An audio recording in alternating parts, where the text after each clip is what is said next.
Ever been in that heart-sinking moment?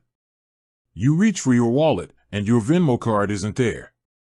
Maybe it's hiding, or maybe it's gone for good. If you've lost your Venmo card, don't panic. Getting a replacement is a straightforward process, and I'm here to walk you through it. First things first, security.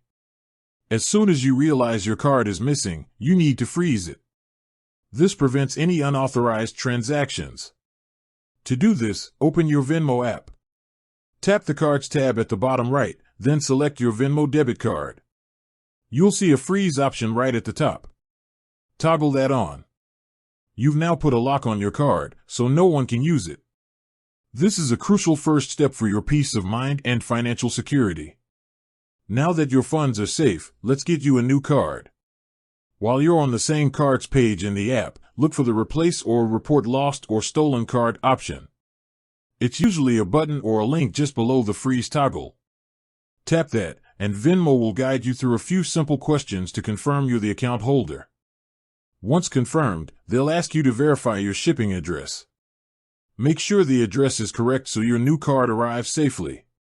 Venmo will then process your request, and a new card will be sent to you, usually within 7 to 10 business days. And don't worry, your old card will be automatically deactivated.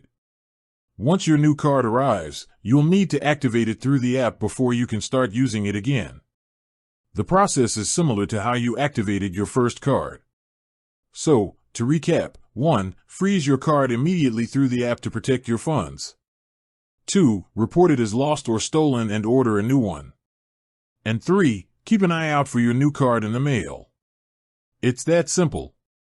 Losing a card is stressful, but Venmo makes the replacement process as painless as possible.